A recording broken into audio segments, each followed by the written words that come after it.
eu morava num bairro bem tranquilo, residencial. Na época não tinha essa crise de violência que tem hoje, pelo menos não aqui. E eu tava indo pro judô, não tinha celular, não tinha carteira, não tinha nada. E eu ouvi, eu senti alguém tocando no meu ombro. E quando eu me virei, tinha um moleque que devia estar uns 10 metros de distância. Mas eu senti alguém me puxando, sabe? Como alguém que pega no seu ombro e puxa para trás. Mas não tinha ninguém do meu lado, eu tava só. E esse moleque chegou perto de mim e me ameaçou com um assalto. Mas ele tava longe, assim. Na hora que eu senti o puxão, eu não tinha ninguém perto de mim. Quando eu olhei para trás, eu vi esse menino. Então, em alguns momentos, eu acho que não sei se tem alguém olhando por mim, mas que tem alguma coisa que em momentos atrapalha, mas em momentos ajuda.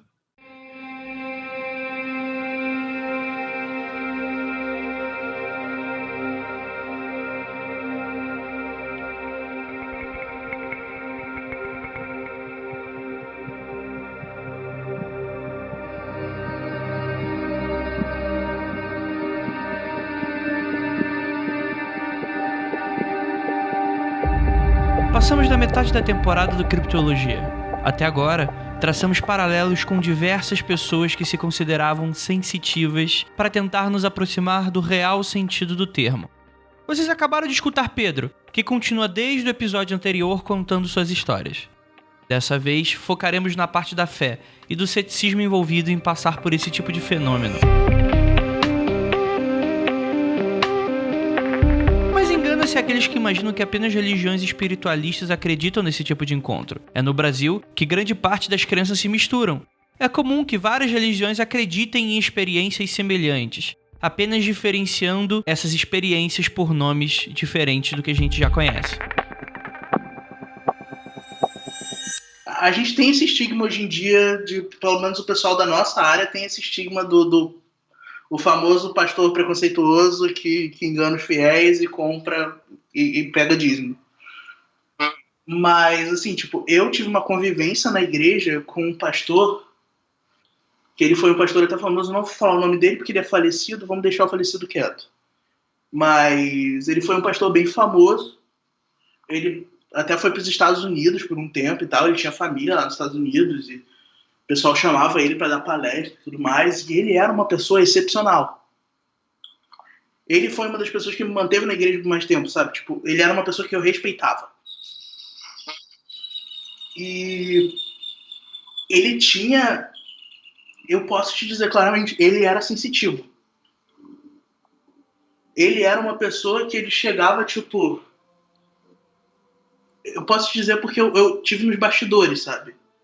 Eu posso te dizer que não é de chegar uma pessoa transtornada, tipo, o que a gente pode chamar de possessão demoníaca, sabe, no gabinete dele, e ele resolveu o problema sem show. Sem fazer alarde, sem nada, sabe? E, tipo, isso é uma parada que eu respeito muito, a privacidade das pessoas que se consultam, se tratam, abre aspas, com você, sabe? Exatamente, porque eu não tô aqui pra fazer show, eu tô aqui pra ajudar quem precisa, assim como qualquer pessoa que tem isso. Ou a me ajudar também sem fazer show, sabe? E é muito interessante um caso de uma garota que chegou lá e ela tava aos berros. Ela entrou no gabinete aos berros. Não, porque eu vou matar, eu vou fazer isso, eu sou o demônio, eu vou destruir a vida dela e blá blá blá, que isso aí. Cara, é uma parada que hoje em dia, tipo, a gente vê vídeo de certos lugares fazendo exorcismo e tal, e você vê aquele show de perguntar o nome, botar o microfone na frente.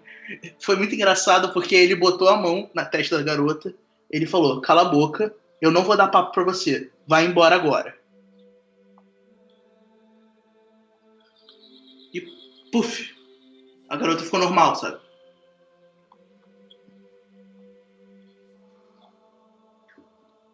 Foi muito bizarro.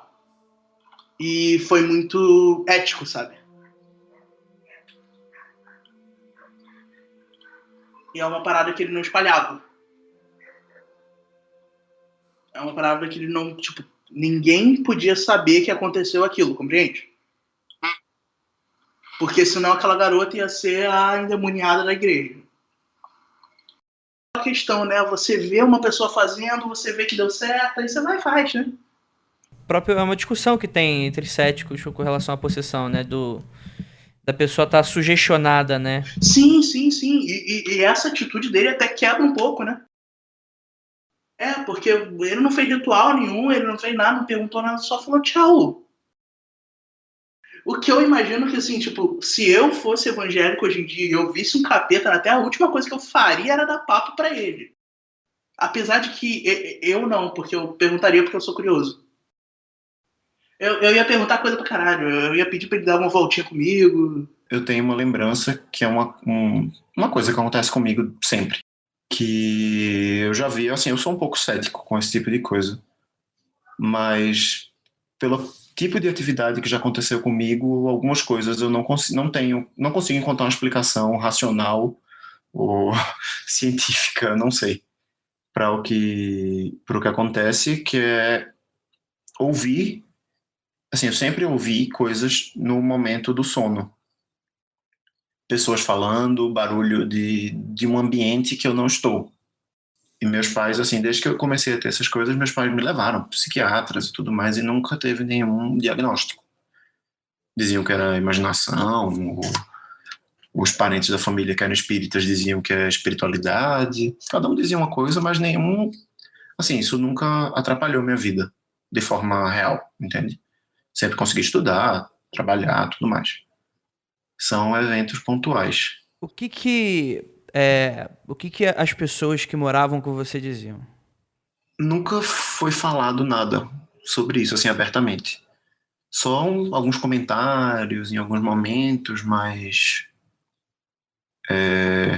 eu acho que eles entendiam que era um pouco estranho, mas nada que fizesse mal. Talvez achassem que fosse só imaginação. Eu talvez acho que são alguns momentos eu acho que é só imaginação. Pô, mas não sei, nunca foi nada comentado. Mas depois de um tempo parou. Acho que isso demorou mais ou menos um ano. E eu passei um tempo sem ter nada.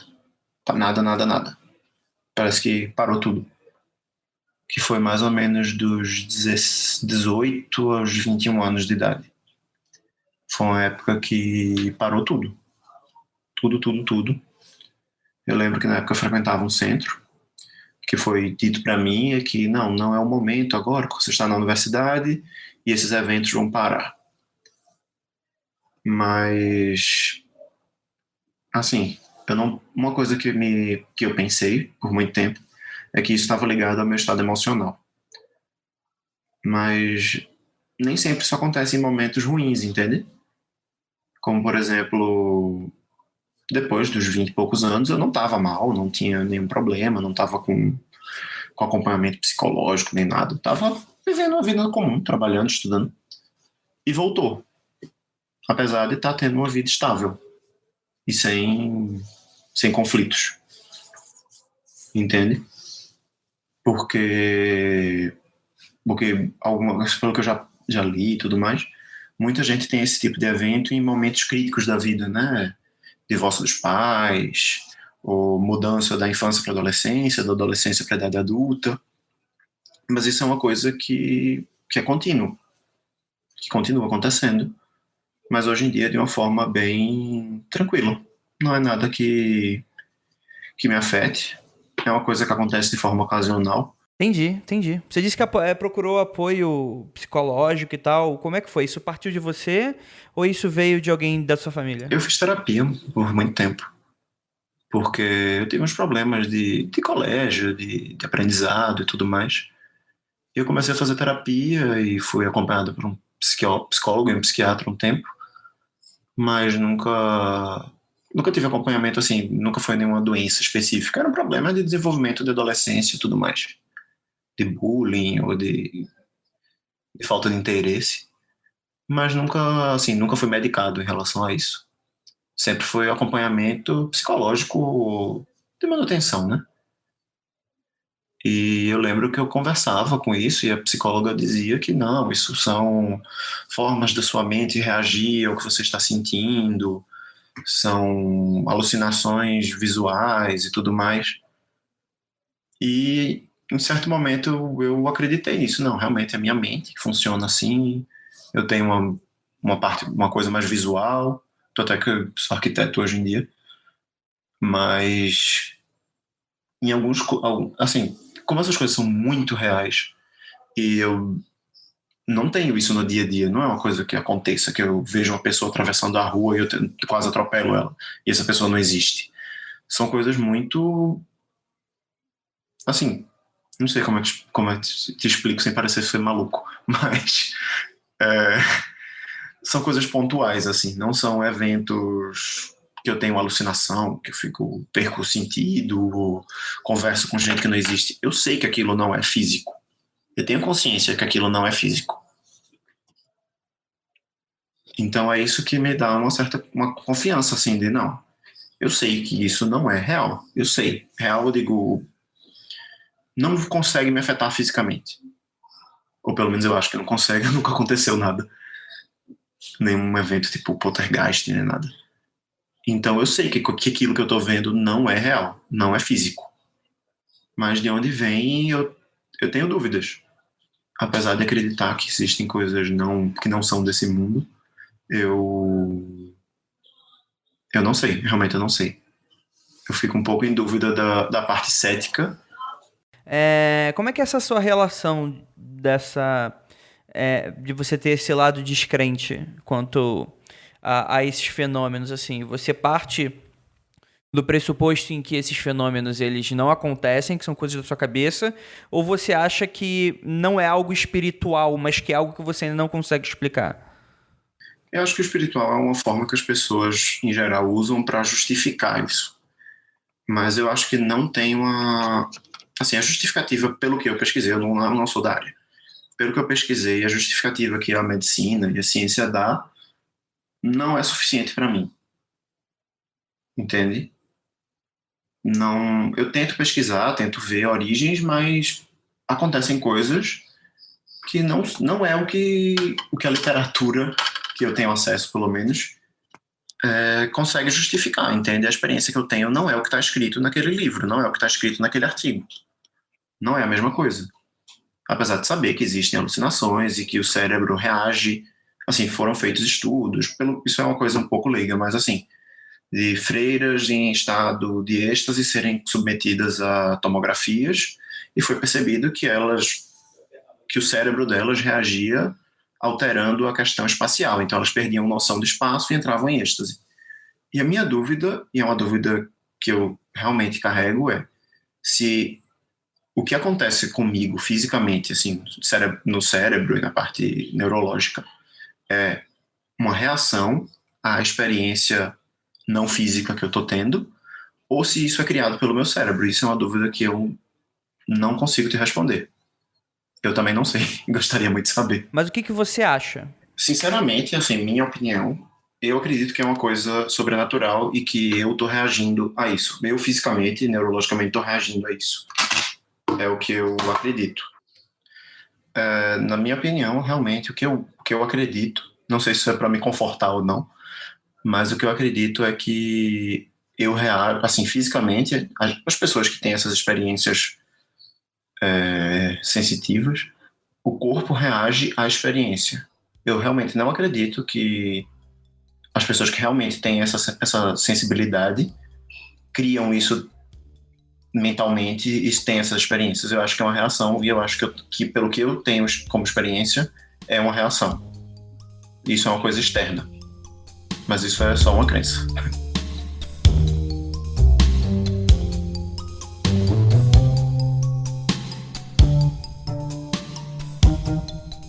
Foi muito, sabe, inconsequente. Até um amigo meu, depois eu contei pra ele. Eu sabia que ele era espírita, eu não sabia que ele era umbandista. Eu contei pra ele, não, eu fui no terreiro. Aí ele virou e falou, como assim, cara, você é maluco? Você entrou num lugar qualquer que as pessoas estavam batendo palma. Aí, tipo, tomei mó esporro dele e tal. Aí eu descobri depois também que o meu professor de português e literatura era pai de santo. Aí, tipo, eu conversei com ele. Aí eu comecei a frequentar o terreiro dele, foi inclusive no meu aniversário. Eu fui no terreiro dele, era a gira de Ogum. Aí nisso que eu cheguei no terreiro dele, o caboclo dele virou pra mim e falou: olha só, menino, você quer entrar pra casa? Aí eu virei e falei: não, não quero. Não conheço você. Aí o caboclo dele riu, tal. Aí eu falei, tipo, eu fiquei cagado, sabe? Porque é diferente você entrar num lugar pra ver e você entrar no outro lugar e te chamarem pra entrar, sabe? Tipo, eu fiquei com muito pé atrás. Aí realmente eu comecei a medir as consequências. E nisso que eu medi as consequências, eu falei, não, peraí, eu vou conhecer um pouco melhor e tal, vou conhecer outros lugares e a gente vê. Foi até engraçado uma experiência que eu tive logo depois com uma outra entidade desse terreiro, que era um Exu, que ele chegou pra mim, segurou a minha mão assim, apertou minha mão, aí ele virou e falou, pede o que você quiser. Aí eu olhei assim pra ele, como assim? Aí ele falou, não, me pede o que você quiser que eu vou te dar. Aí eu olhei assim na cara dele e falei, você vai me cobrar quanto por isso? Por causa daquela questão de preconceito, né? Uhum. Porque pra mim o que era macumba? Era aquela coisa que você chega lá, você dá um dinheiro, você amarra a pessoa e aí chega a entidade e fala, me pede o que você quiser. Isso eu pedi pra você matar alguém, cara. Aí depois eu até fui entender, porque depois de um tempo, eu entrei pra aquele terreiro depois de um tempo e o Exu até conversou comigo sobre essa situação, mas eu virei pra ele na cara dele e perguntei, o que você vai me cobrar depois? Aí ele começou a rir e saiu. E essa foi a minha primeira experiência, assim, de verdade no terreiro, com a intenção de ir a um terreiro. E aí, como é que você acabou trabalhando em uma casa? Cara, foi um nó louco, sabe? Te explicar. Eu comecei naquela casa, só que eu tinha um problema, eu não conseguia incorporar. Então, Você tinha que incorporar? De onde que veio essa vontade? assim, tipo, veio de mim também, eu pedi pra desenvolver. E as entidades falaram, tipo, ainda não tá no seu tempo, mas se você quer tanto, a gente pode começar. E eu não conseguia, de jeito nenhum. E eu tremia e não vinha. E eu, gente, o que tá acontecendo? Será que eu vim com defeito? Eu não sei, gente. O que tá acontecendo? Aí, depois de um ano e pouco, 2 anos nessa casa e tal, eu botei uns amigos meus pra dentro da casa também, porque eu não. Eu sou assim, né? Eu levo bonde. Aí eu botei esses amigos pra casa e eles começaram a incorporar e eu não. E eu fiquei, tipo, eu me sentia muito mal por causa disso, sabe? E sempre me falavam, ainda não é a hora, ainda não é a hora, sua missão, você tem uma missão, mas não é a hora ainda. E só depois de muito tempo que eu fui aprender, que eu fui entender que por que aquela hora não era a hora. Porque eu morava com meus pais, cara. Eu morava com meus pais e aquela fase da minha vida era uma fase de briga com os meus pais. E foi uma coisa que até o meu caboclo falou depois. Não tinha como os meus guias virem no meu corpo comigo com cabeça lá na puta que pariu, pensando na briga que eu tive com meu pai de ir pro terreiro, sabe? Não tinha como eu seguir as minhas obrigações se o meu pai me botava de castigo. Tipo, eu lembro claramente do dia do meu batismo que eu fugi de casa. Foi muito engraçado, porque no dia do meu batismo eu simplesmente. Meu pai tinha me deixado de castigo, porque a gente tinha brigado, assim, tipo, a situação lá em casa era bem complicada. Depois de um tempo ela se tornou bem complicada. Porque o meu pai ele começou a não se dar com a minha mãe. Hoje em dia eles estão até em processo de divórcio. Eu, sinceramente, tipo, a maioria das pessoas não acha isso bom, mas eu, sinceramente, tô dando graças a Deus. Cada um vai poder viver a sua vida, sabe? Mas foi quando realmente começou a pegar fogo lá em casa essa questão. O meu pai não estava se dando com a minha mãe não estava se dando com o meu pai, e os dois acabavam descontando em mim e eu adolescente. Então eu descontava de volta neles. Então ficava essa situação infernal lá em casa, ficava esse clima e eu ainda tinha que conviver com essa vida dupla. E meu pai, eu tinha discutido com ele, me deixou de castigo, falou, hoje você não vai sair. Aí eu falei, pois eu vou. Aí ele falou, não, você não vai, você está de castigo. Aí logo depois que ele falou que eu tava de castigo, Eu fechei no quarto e tal. Comecei a chorar, eu ia perder meu batismo, que eu tava muito. Nossa, eu tava muito empenhado, sabe? Aí o meu pai chegou, bateu na porta. Ah, filho, eu vou viajar, tá? Meu pai, ele tem uma fazenda numa cidade do interior do Rio. Então ele viaja pra lá direto. Aí ele bateu na porta. Meu filho, eu vou viajar, tá? Aí eu, tá bom, pai. Não sai do quarto não, tá? Eu, tá.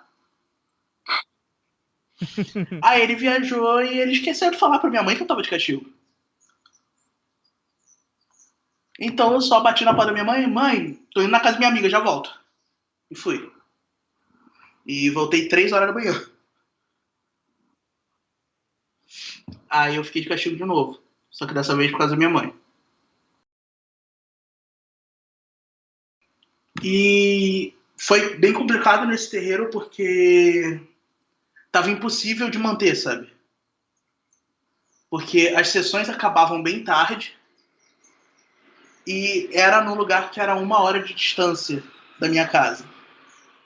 Então, tipo, se a sessão acaba meia-noite, eu só chego em casa 1 da manhã se eu der sorte de sair do terreiro e tá passando um ônibus.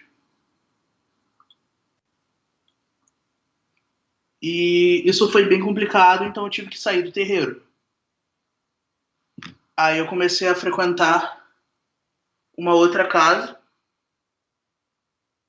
uma casa de uma banda um pouco diferente. E nisso, assim, tipo, foi lá que eu realmente me encontrei, sabe? Foi lá que eu dei minhas obrigações, que eu fiz tudo.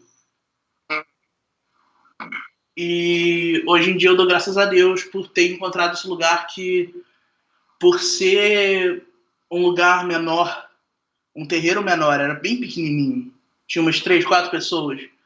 E pelo Pai de Santo ser uma pessoa mais amigável, sabe? Tipo, uma pessoa que ele era menos rígido com questão de, tipo, tem que estar aqui tal dia, tal hora, sabe? Ele compreendia a minha situação, sabe? Então, a gente começou a fazer as coisas não do jeito que ele queria, mas no ritmo que eu conseguia ir. Que era uma parada que, tipo, eu não vou falar mal do outro terreiro que eu frequentei, nunca, sabe? Gosto muito de lá. Mas, por ser um lugar um pouco maior, não tinha como ele dar tipo, não tinha como ele chegar pra mim e falar, hoje a gente vai fazer isso, isso, isso, eu e você, sabe? Não tinha como ele atender especificamente as minhas necessidades, até porque, né? Pelo amor de Deus, o cara tem vida. O outro terreiro, por ser um terreiro menor e tal, eu consegui me adaptar melhor. Aí acabou que eu vim pra cá, né? E tô eu aqui, Santa Maria, Rio Grande do Sul.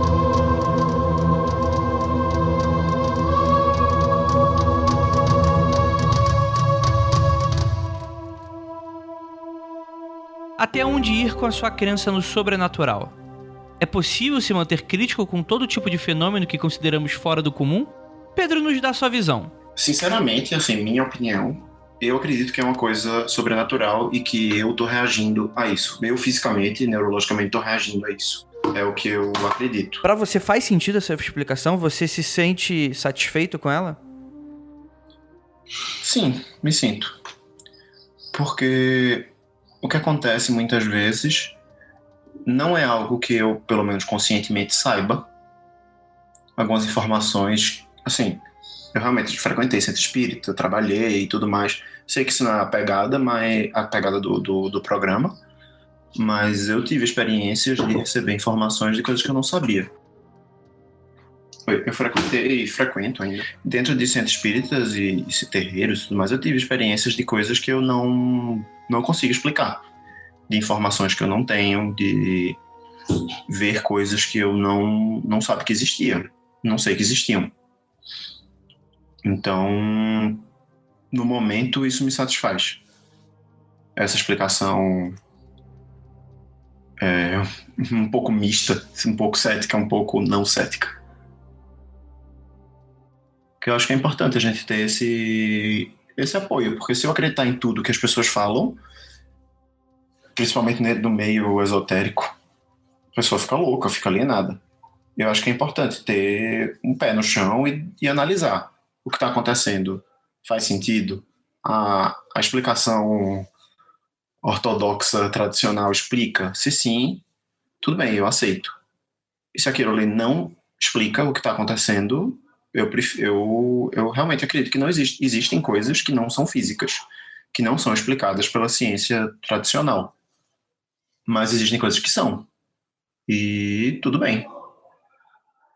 Eu acho que não tem um conflito nisso. Pelo menos para mim, isso não é um conflito.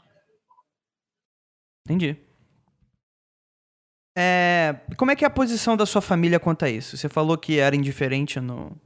Na minha família, muita gente é católica, mas tem uma parcela espírita muito grande. E, assim, não é nada problemático. Nunca sofri nenhuma forma de preconceito, de opressão por falar dessas experiências ou por ter esses eventos. Nunca fui levado em nenhuma sessão de descarrego ou de pastor para tirar o demônio, nada disso. Foi lidado de forma natural ou não foi ignorado, entende? Nesse momento, pergunto se ele pode contar uma história de algo que, para ele, permanece inexplicável. Que uma vez na época eu estava frequentando esse centro e eu estava fazendo desenvolvimento e tudo mais. E entrou uma mulher para atendimento, né, de passe e tudo mais. Eu fui dar o passe nessa mulher e nesse centro, assim, a gente tocava no passe, não, assim, você encostava no ombro, encostava no joelho, não pegava na pessoa, mas encostava em alguns pontos, que isso eu sei que não é muito comum em centros espíritas, mas isso acontecia lá. Nada abusivo, certo? Eram toques normais. E eu lembro quando eu toquei nessa mulher, atrás dela, eu vi uma figura que no espiritismo se chama de bestialismo ou zoomorfismo, que é uma figura humanoide misturada com animal. E eu vi essa figura, que parecia um homem abutre. Era o que eu mais posso descrever. Mas era uma figura corcunda, magra, e tinha um rosto como se fosse uma ave de rapina, uma ave dessas que come carniça. E ela abria a boca assim e olhava para mim. Ela tinha um olho fundo, assim, ela era preta, como se o olho dela fosse mais preto do que ela. E ela tinha uma boca... Não sei se você sabe aquele anime Parasite. Quando os parasitas têm aquela boca que abre, assim, os dentes. Pronto, parecia muito aquilo. Uhum. Mas era escuro. Como se fosse um piche. E essa figura estava atrás dessa mulher. E foi uma coisa que me chamou a atenção. Eu lembro que eu fiz o passe e falei com o superior e disse o que eu tinha visto. E aí ele encaminhou essa mulher para o atendimento, né? Mas isso foi uma imagem que ficou na minha cabeça, tenho na minha cabeça há muito tempo, que foi realmente bem chocante.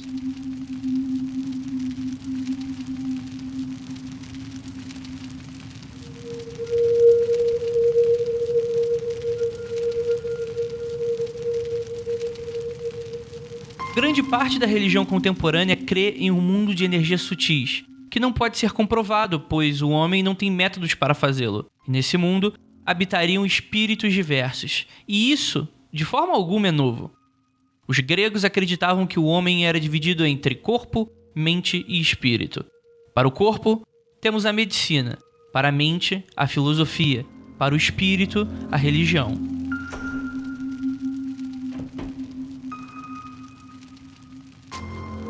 Acreditar em algo é dar sentido a esse algo, um lugar seguro para aqueles que creem. Mesmo sem provas, mesmo com dúvidas, mesmo com armadilhas diversas. É sobre achar um unguento para as feridas abertas, em um mundo muitas vezes desconfortável, fora do alcance dos sentidos. E aceleramos o ritmo e descemos ainda mais nas histórias. Os próximos episódios causarão angústia e inquietação. Por isso, recomendamos que pare por aqui caso ache que não está preparado, pois nos próximos episódios desceremos até o inferno para ir até o lado mais obscuro dos sensitivos. Cara, tu já teve intuição? Não. Não sei, eu não saberia te dizer. Não saberia me dizer. Tu já tava andando na rua e você pode entrar pra lá, ou você pode entrar pra cá e você queria entrar pra cá. Mas de repente, assim, deu na tua cabeça, eu vou pra lá. Não, acredito que não, que eu me lembre. Uma intuição é mais ou menos isso. Tipo, não é o ato. Você não ouve alguém falando no seu ouvido, tipo, vai lá. Você só tem um pensamento que ele vem do nada, sabe? O pensamento, ele vem do nada. E por mais que você tente procurar, você não consegue encontrar um motivo pra esse pensamento ter vindo agora, sabe? Isso é pelo menos o que eu tenho como intuição. Porque eu acho que a partir do momento que eu sei de onde pode ter vindo esse pensamento, por exemplo, eu vi uma pessoa chorar ontem e amanhã eu chego pra ela e eu, sei lá, sinto que ela tá triste. Pra mim, isso não é intuição. Eu vi ela chorando ontem e eu posso estar com isso na cabeça até hoje.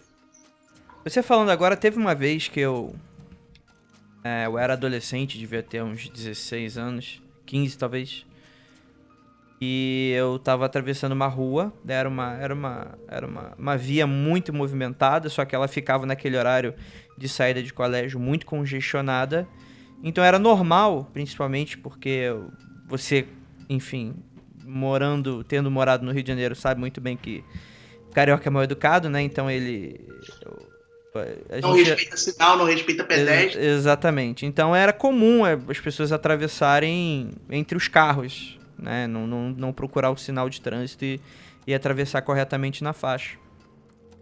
E teve uma vez que estava tudo parado e eu fui fazer uma dessas e tinha um ônibus na minha frente. Vamos dizer assim, eram 2 vias, cada uma para um lado, cada uma com espaço para 2 carros, né? Então, quando eu fui atravessar, tinha um ônibus, então não dava pra ver muito bem o que tava do outro lado. Mas eu sabia, tá tudo parado, os outros carros que eu estou vendo mais pra frente também estão parados, então eu fui atravessar. Só que por causa do ônibus, eu não consegui ter a plena ciência, por exemplo, eu sempre fui um pouco mais alto. Não conseguia ver direito o que estava acontecendo do outro lado. Não, eu conseguia ver claramente, só que o que é a questão? Você tem a questão da moto. E a moto, como era um ônibus, eu não conseguia ver por cima. Se fosse um carro, eu conseguiria. Mas como era um ônibus, eu não vi. E antes de eu atravessar a via do meio, onde que logo na primeira via, eu senti alguma coisa, eu podia sentir claramente, é como se alguém fosse puxar minha camisa. Eu não senti fisicamente, mas eu tive uma sensação de alguém me puxando. E você eu parei. Tem a ideia de que alguém tá te puxando. Eu senti, mas não senti. Não foi fisicamente, mas eu tive uma plena consciência de que alguma coisa me puxou, assim. Seja minha atenção ou alguma coisa. E nesse momento, passou uma moto de alta velocidade, assim. E era claro que ia me pegar, assim, na hora. As pessoas ficaram até nos carros, assim, meio assustadas. Elas não estavam esperando eu ali. E aí assim, é o tipo de coisa que a gente sempre tenta buscar aí algo lógico, né? E na minha cabeça, eu imagino que talvez eu tenha, num último momento, raciocinado, pensado, não, realmente, pode haver uma moto, só que tem muito aquela coisa do ego, superego, etc. Que... Sim, a questão do subconsciente também, porque a gente... Exato. Então eu nunca sei se foi um pensamento que surgiu, brotou, e que não deu tempo de eu racionalizar, e eu simplesmente agi de uma maneira muito do meu subconsciente, de que pode ter uma moto, parei. Ou se poderia ter sido, por exemplo, uma intuição, assim. Então, assim, eu não sei. Eu juro que eu não sei se isso poderia ser considerado. Eu acredito que não. Nesse pequeno momento eu fui pego de surpresa com uma pequena colocação do Luke. Acabei lembrando de uma história. Enquanto eu editava esse programa, eu fiquei pensando bastante nela. Particularmente, eu não acredito que tenha havido nada de sobrenatural nisso. Provavelmente foi apenas um senso de alerta que eu tive momentos antes de atravessar. Por ser um caso isolado, não posso colocá-lo em perspectiva com outras experiências. Não me considero um sensitivo, não me considero sendo capaz de ter algum tipo de experiência como essa por enquanto, mas eu acho que em parte começo a entender um pouco o que essas pessoas passam. Pelo menos uma pequena fração, a dúvida. Mas aí eu vou te dar um contra-argumento. Vamos partir do princípio de que foi o seu subconsciente. De certa forma, você pode dizer que isso foi intuição. Porque existe uma linha de raciocínio que acredita que todas essas experiências sobrenaturais que a gente tem, na verdade, são fruto do nosso subconsciente e das nossas fantasias, sabe? Que o nosso subconsciente, ele meio que sabe um pouco mais do que a gente. Porque ele tá a par de tudo que tá acontecendo, por causa dos nossos sentidos. Eu acho que esse é um bom pensamento. Sim, eu gosto muito de fazer esses contra-argumentos até pra mim mesmo, porque, sabe, senão a gente fica maluco dos cristal, sabe? Sim, E claro. se eu não tiver nada que eu consiga o tempo todo me embasar, tipo, também em coisas que não sejam místicas, abre aspas, assim, isso é uma coisa boa, sabe? Uhum.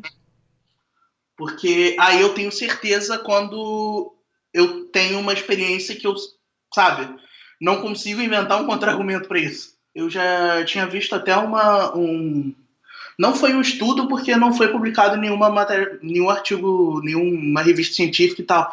Mas eu vi uma pessoa que tinha uma ideia muito interessante, eu acho que ele era psiquiatra, que falava que essa questão de, por exemplo, você receber espíritos e você falar coisas da vida das pessoas é meio que é uma expressão do seu subconsciente e que, na verdade, o seu subconsciente ele é um mestre em leitura fria. Eu achei puta interessante, cara. Assim, tipo, explodiu a minha cabeça. Não levo fé que toda manifestação seja isso. Até porque eu já tive muita experiência que não tem como dizer que foi leitura fria, sabe? Mas quem pode dizer que não? Mas qual foram essas experiências que você tem plena certeza que não foi leitura fria? Assim, eu te disse há pouco tempo que eu sou um bandista, né? Uhum. Então, tipo, eu sou médio de incorporação. O que é incorporação? Eu não sei se o pessoal ouve, vai... Pode explicar pra eles. A incorporação é a ação, vou simplificar, muito simplificado, sabe?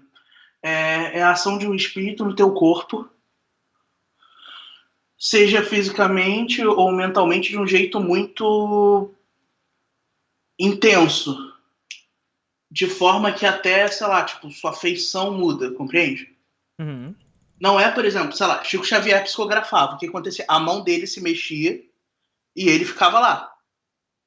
A incorporação não. A incorporação é quando o espírito age sobre o seu corpo inteiro. E como médium de incorporação, assim, tem certas situações que você passa para você continuar trilhando no caminho da humana, para você passa por uma coisa que é até bem controversa hoje em dia, mas é o que a gente chama de prova de fogo. Em que você pega um espírito incorporado, você dá uma situação para ele, tipo, por exemplo, você acende brasa, bota no chão, e você chega para ele e fala: meu pai, o senhor é um espírito, o senhor consegue ter controle do corpo da pessoa que você está, então você vai dançar nesse fogo e a pessoa não vai se queimar. Então mostre pra gente que o senhor está aqui. E aí eu não tenho como te dizer que foi leitura fria. Não tem leitura fria pra pisar no fogo, meu amigo. Eu não tô falando de dar um pulinho no fogo. Eu tô falando de pisar no fogo, andar, sabe? Fazer aquele slow walk, dar até moonwalk no fogo. E, tipo, são situações que você passa e que você vê as pessoas passando que não tem muito como você dizer que não existe. Eu me considero sensitivo porque eu percebo que eu tenho a capacidade de me comunicar com algo além do físico. E o que pra você é natural? Por que você acredita que isso seja antinatural? Para mim, tudo que é natural é o que pode ser percebido pelos 5 sentidos. No caso, tudo que eu posso sentir com minha mão, assim, ver com os meus olhos, assim, tipo, ouvir e falar, posso cheirar, tudo que eu posso... Tudo físico, compreende? Para mim, isso é tudo natural. E quando você entra na questão do sobrenatural, é tudo que vai além dessa questão, tudo que envolve... Eu não gosto de usar esse termo, mas um sexto sentido, algo do tipo. Partindo desse princípio, toda pessoa que tem essa capacidade de sentir além do natural e se comunicar, manipular, isso é um sensitivo. E que você pensa em procurar algum terreiro por Assim, aí? tipo, no momento, como eu tenho as minhas obrigações, eu tenho tudo direito, eu tô fazendo uma coisa que, assim, tipo, normalmente não se faz, mas foi ordem do meu santo, então eu não posso dizer não. Tipo, de vez em quando eu dou consulta aqui mesmo, sabe? Eu tenho um cantinho aqui na minha casa, que eu tenho o meu altar, tenho as minhas coisas. Quando bate alguém que precisa de ajuda aqui... Mas como é que bate assim? Você anuncia? Amigo, as pessoas aparecem. Por exemplo, eu tava conversando com um grupo de amigos da minha namorada e tal, faz um tempão atrás, e eu comentei que eu era de Umbanda e tal, e eles nunca tinham ido no Umbanda. E tinha um garoto que ele tinha muita curiosidade de tirar certas dúvidas. Então eu falei pra ele, você vem aqui tal dia, que a gente faz, que a gente resolve o teu problema. Tal, aconteceu. Aí nisso ele falou com uma outra guria que vai vir aqui em casa, inclusive amanhã. E a palavra vai se espalhando, entende? Tipo, eu não sou ninguém pra negar uma pessoa que bate na minha porta. Eu não vou negar ajuda. Sabe, se uma pessoa bater na minha porta agora pedindo comida, pelo amor de Deus, eu vou ligar o fogão e vou fazer. Assim como se uma pessoa bater na minha porta. Claro que eu não vou atender uma pessoa 3 horas da manhã pra fazer coisa. Mas se a pessoa vier aqui e falar, olha, Lucas, eu tô com problema tal, você me ajuda? Claro que eu ajudo. Eu não posso negar, eu fiz um juramento, sabe? É um juramento que a gente faz de sempre fazer caridade, não importa como.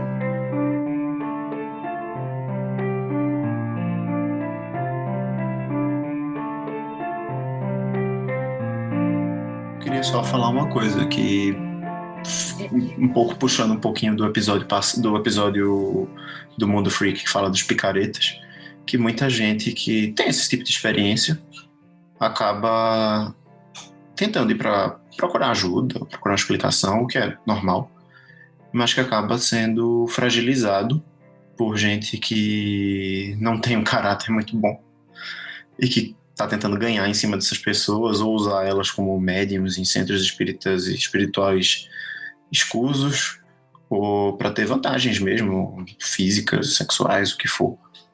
E para ter cuidado, assim, que você deve, eu acho que todo mundo que tem esse tipo de experiência e se sente inseguro deve procurar apoio em algum local sério e ter muito cuidado.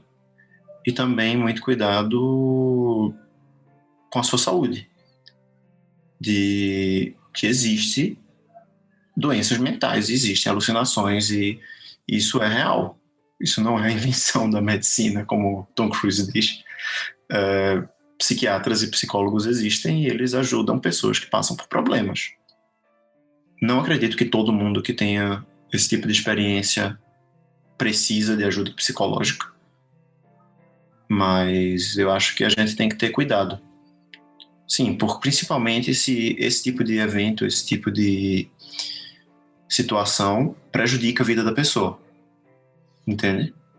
Então, acho que é importante deixar isso claro, assim, que quem passa por esse tipo de experiência e se sente mal, ou isso atrapalha a sua vida, que as pessoas devem procurar ajuda e ter cuidado com essa ajuda. Fugir dos picaretas. Você já viu algum picareta agindo? Que você conseguiu identificar assim? Cara, já recentemente. O centro que eu tô frequentando agora, eu não trabalho mais lá, só frequento.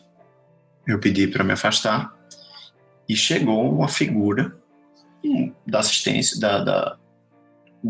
do público, né, para ser ajudado e tudo mais, numa palestra, e eu tava ali sentado, lendo meu livro, e esse cara, ele já frequentou o centro antes, mas eu não lembrava dele. Ele sentou do meu lado, começou a conversar comigo, e disse que se lembrava de mim. Eu disse, não lembro, tudo mais. Assim, desconversei um pouco. E esse cara começou a falar de, não, porque eu era frade dominicano e me afastei porque a igreja é muito opressora e não deixa a gente desenvolver nossos dons espirituais. Começou com um papo assim, que eu, na verdade, até caí um pouco porque eu sou bem contra essa opressão que algumas religiões têm. Ele começou a falar e tudo mais, disse que era psicólogo e que depois que abandonou a batina trabalha só com psicologia, mas que aí, quando ele começou a falar mal do local que eu tava e começou a citar um outro local, do outro centro, né, que eu me liguei que aquilo ali não era coisa boa. Ele disse, não, porque esse centro é muito tradicional, e realmente é um centro bem antigo, bem tradicional. mas que tem alguns locais que são mais progressistas e que exploram outros lados, que conseguem mudar a vida das pessoas, e eu frequento lá também. Começou a querer me chamar para outro local, sabe? E eu desconversei e fui embora.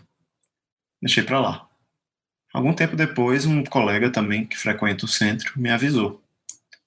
Disse, olha, esse cara que tu estava falando, disse o nome dele, ele é picareta, ele nunca foi padre, não. Esse cara era de um terreiro de candomblé, conhecido, e foi expulso de lá, e está tentando criar outra coisa. E ele tá... Assim, isso é uma explicação de dentro do centro espírita. E ele tem uma mediunidade muito forte e está procurando gente que ele consiga aliciar.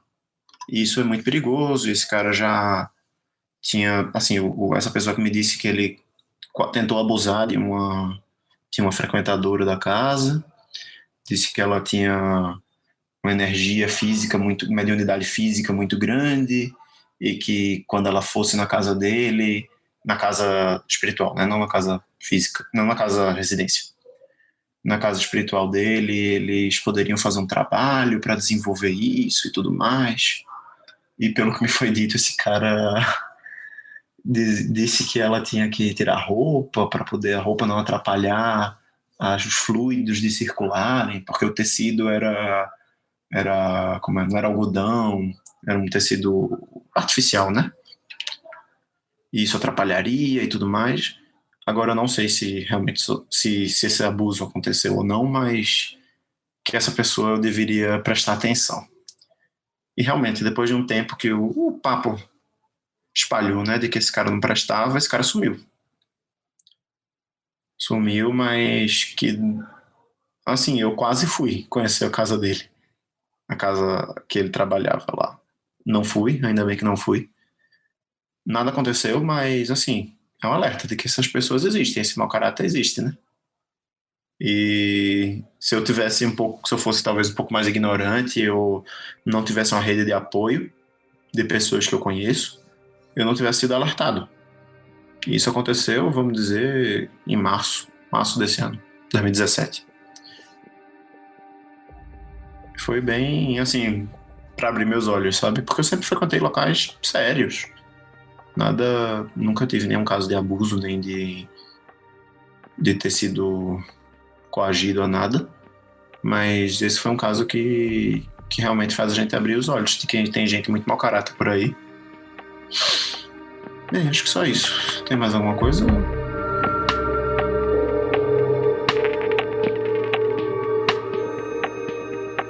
Criptologia, episódio 4, Convergência.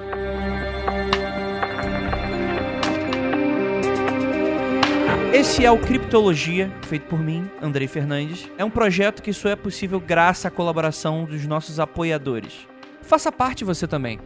Entre no apoia.se/confidencial, veja a lista de metas e recompensas.